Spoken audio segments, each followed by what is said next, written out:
Valley Club, beware. The Nightstalkers, they're a great team. They're great in the raids, and they're a great attacking option for Cosmic Crucible and for War, but you might not want to be placing them on defense. We got some footage to see how easily they're beaten, and we also have some other counters that help you in Cosmic Crucible for some of these tough new rules and some of these tough new defenses and some of these tough rooms. So if you're ready for all of that, then you know what to do, Valley Club. Find that like button and let's go smash it. And welcome back to the ValleyFlyin channel. I am ValleyFlyin, and I hope you are having an excellent day.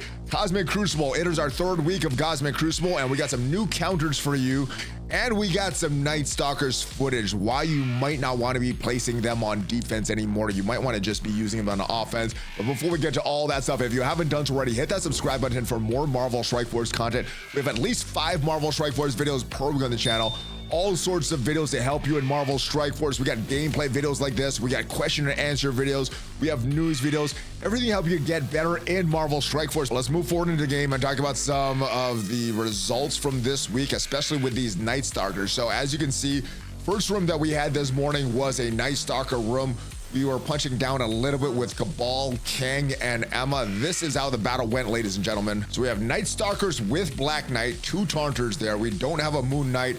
Black Knight is the big target. We get a big crit from Kang. He gets counterattacked hard by Black Knight, and that means that our Cabal is gonna go. We start off with the Iron Patriot special. Black Knight is dead. We move forward with the ultimate from Namor, and pretty much everyone else is about to die very soon right now.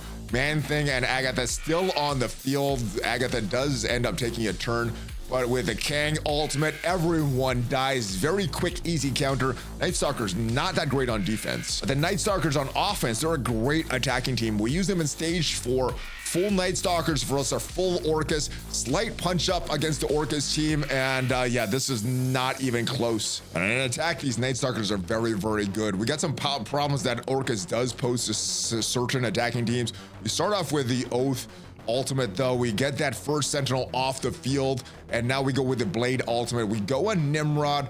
Could have went on Lady Deathstrike because she goes a little earlier and she has a lot of damage that she could pose. But yeah, once we get that Moon Knight going, everybody else dies. We just have Omega Sentinel and Lady Deathstrike to deal with, and not much of a challenge here. Once we get there goes Omega Sentinel, we get a little bit of damage there, but yeah, this battle's pretty much over at this point. Lady Deathstrike should be the next one to go. Man-Thing hits both of them, and we get counterattacked a little bit by that Omega Sentinel. Oath takes out the Lady Deathstrike, and last hit from Blade takes out the Omega Sentinel.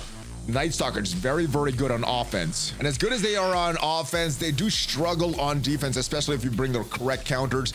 This was the raid room. We got the Nightstalkers minus Moon Knight plus Mephisto. We went with the Justice Spider Society in the raid room, and this is how the battle went. All right, we'll go here. Maybe next time use Mysterio instead of Lizard. That always works. We didn't use Lizard. We used other dude. Lizard was on another fight. We use Slayer. I want to do this on do a Mephisto. Mephisto. All right, Mephisto. Let's go Mephisto. Oh, Blade then Agatha. All right.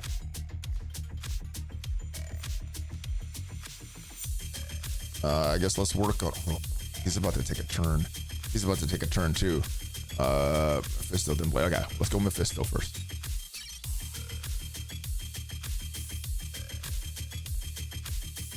And Gwen can spread these slows. Yeah.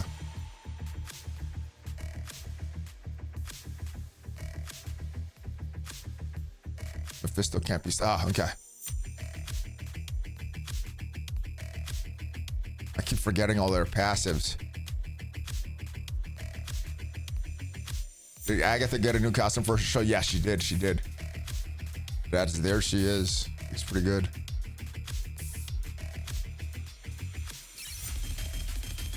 All right, we are almost at Blade.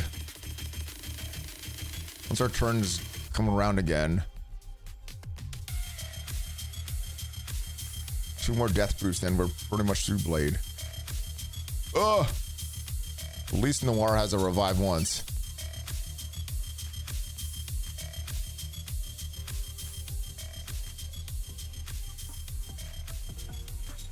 247 left.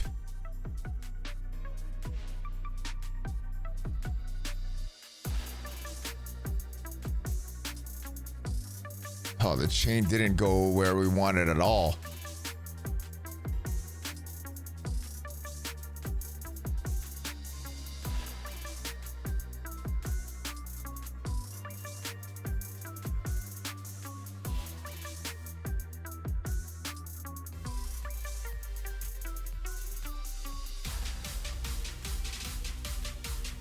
Mephisto, we gotta get ya.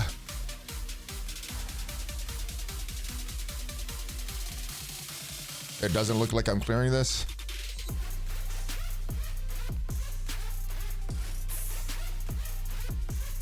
We got Blade down.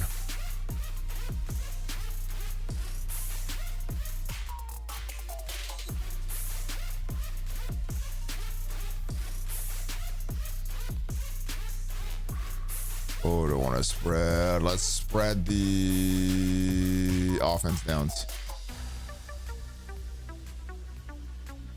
But it doesn't spread to anybody. Agatha and Mephisto is who we want.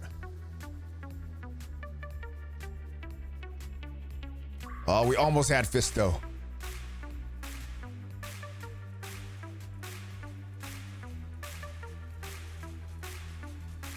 There we go. All right. Okay, good. Minute left. Minute left.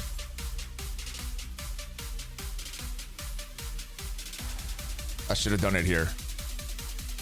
The ultimate. All right, we're still working on her. I think we got to auto now just to save time.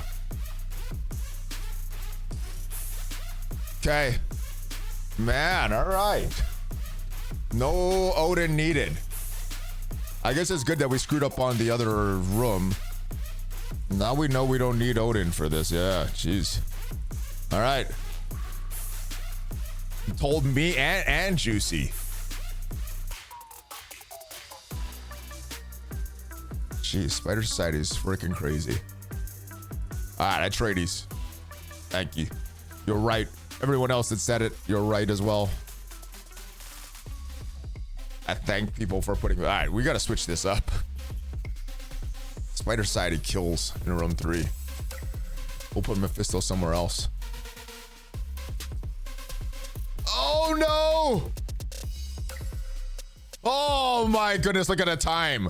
Look at the time. My goodness. And as questionable as the Nightstalkers are on defense in Cosmic Crucible this season, the Spider Society, especially in that raid room, pretty much beats everything that you could see. They beat that Nightstalkers with Mephisto. They beat the Spider Society with Mephisto.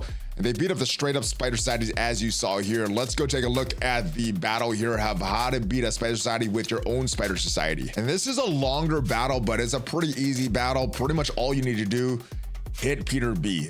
When he goes into stealth, you're hitting other targets, but if you can hit Peter B, you're gonna hit Peter B. Once he goes down, the battle's pretty much over, but as you see, it does take a little bit of time to get to Peter B because of the stealths, and you do have to attack a few other characters. But yeah, everything just on Peter B until he goes into stealth. Then we start switching targets. Noir is doing a little damage, but yeah, raid team versus raid team with a lot of raid rules. The benefit that we have over them is that we could choose our targets, and the AI is just kind of randomly choosing targets. Noir is almost dead for the first time. This should take out Noir for the first time. It almost does. He bleeds out. There he goes. So he is dead for the first time. Peter B goes into stealth. Almost get to him. He still has 2 death proofs though. And do we get the stun on Penny? I don't think we got the stun on Penny there. We got Noir. Looks like he's gonna bleed out. He doesn't bleed out. He gets killed. They get their stun. They get their Penny doing all their death proofs. So it's gonna take a little longer to beat that fight. But there goes their Penny. We have a 5-piece. They have a 3-piece. So it's just a matter of time. Actually, go after Pav here. Probably should have went after Ghost Spiders to avoid some of these pings. Slight time out of stealth for Peter B, but pretty much almost gonna die. 1 death proof left. As soon as we get that death proof off by either hitting him or removing it, he should die. He's healing though. So it is a longer fight, but yeah, Spider Society can beat a lot of things in room 3, especially if they have Mephisto. They just go right through Mephisto, as you saw with that battle previously. Nightstalker Mephisto doesn't work, and I have not seen this, but I've heard Spider Society with Mephisto is countered by just Spider Society in an offense. As we finish up this battle, Pav has a little sliver of health left, Gwen has a little sliver of health left, and Penny takes out that Ghost Spider. So there she goes. That's the battle. Room 2 had another common team in there. We have an Annihilators team. This was an Annihilators team that featured Silver Surfer and Quicksilver as the 4th and 5th of this. Let's see what we did to counter this. Pretty big mercs for money with Apocalypse and Red Skull for this counter. So not a cheap counter, kind of combining 2 teams here, but we beat this is what we did to counter these Annihilators. All right, and this is a nice counter. We start off with a special for Red Hulk, moving some of the turn meter from Gladiator and Endgame Thanos. So we follow up with the big special for Old Man Logan. Apocalypse does his big ultimate. We almost pushed Thanos into the yellow, which would have been a big mistake, but we get the big punch on Thanos there, and now it's just a matter of time. Gore is still a threat because of the charges and the revive onces that he could remove. So especially against the Merc for money, Gore is a threat because he's a hard counter to Old Man Logan. But once he's down, they don't really have a lot that they could do with us as far as countering us. There goes Old Man Logan taking out Gore, and now the battle is pretty much over. Quicksilver is dead. Scarlet Witch dies. She bleeds out. Lots of bleeds on Gladiator. As soon as he takes a turn, he will die, unless Pandapool kills him beforehand. And now just Silver Surfer done. Very easy counter, ladies and gentlemen. One of the common themes we're seeing in Room 5 this season is the Extreme X-Men with Absorbing Man. Very common counter to that is a Superior 6 with Vulture in there. Let me show you the footage of this match. This is a pretty standard counter. A lot of people are using this, especially in Room 5, Extreme X-Men plus Masters of Evil. Now, we did run and use the same counter, and it was a little tougher yesterday because Absorbing Man was a little bigger.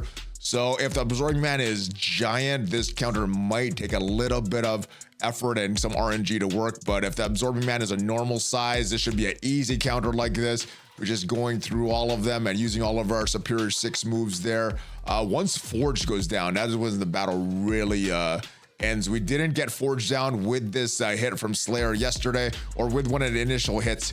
Forge did take a turn, so the battle did get a little trickier, and that was because that Absorbing Man was a little bigger. But yeah, now we get the reducing turn meter with the ultimate from Vulture, and that is when Forge goes down. So this battle is pretty much over. Once this Nightcrawler goes down, it is done. I used the basic here instead of the special there. Just got a little cheap. Hopefully I could kill that Gambit and the Nightcrawler. We didn't kill either of them. Yeah, that is where I used the basic instead of the special. Should have used the special there. Made sure Nightcrawler is down, but the battle goes exactly how I want. There goes Gambit, there goes Nightcrawler, and just 1 or 2 more hits till Grow goes down. Vulture gets the final kill. All right, and last but not least was a full Undying with Mephisto in Room 6, the Updog room. To counter that, we used the Tangled Web, we use Odin, we use Ares, and we use Kestrel. This is how the battle went. So this battle goes very differently without Odin. We have Kestrel there to block some of the Gregs. We have the Weavers there to take off, or the Weaver and 2099 to take some death proofs off the Weaver for the charges. Yeah, and just a very effective counter. As soon as Odin does his special and removes the battlefield effects from Mephisto on the enemy side and puts our own on there, the battle goes very quickly. All right, so Odin still has not taken a turn yet. There we go. There is his special. So every time the enemies go, he's just going to be counterattacking. So if you see this on defense, you don't have Odin, you might have to do some sacrifices to beat this team, but very similar teams should win here. There goes Odin with his counterattacks. Every time they take a turn, he's just going to be smashing. Zombie Juggernaut should be the next one to die. We got a lot of misses because of charges for Weaver, which makes it a very effective counter. There goes Zombie Juggernaut. Nobody's coming back to life because of Mephisto, so kind of an interesting choice to put the Undying with Mephisto. Zombie Juggernaut's not coming back to life. Zombie Iron Man's not coming back to life. The Gregs do come back to life because she's technically summoning them. She's not reviving them, but this battle's pretty much over at this point. Hela's gone. We got just Mephisto remaining, and we should be killing him with the counter attack from Odin. There it is. So those are some of the interesting counters that I used this week. Nightstalkers, they look like a more offensive team than a defensive team, but let me know your results. Do you have some interesting counters that you use to win in Cosmic Crucible this week? Hopefully you got some value from this video, and if you did, leave it a like. It is free for you, tremendously helps out the channel. And if you want to see what are the best awakened abilities in Marvel Strike Force, rank from best to worst, which one should you purchase, which one should you avoid, check out the video up there, and I'll see you guys next time. Have a great rest of your day. Hulk fist bump. ValleyFlyin out. Take care, guys.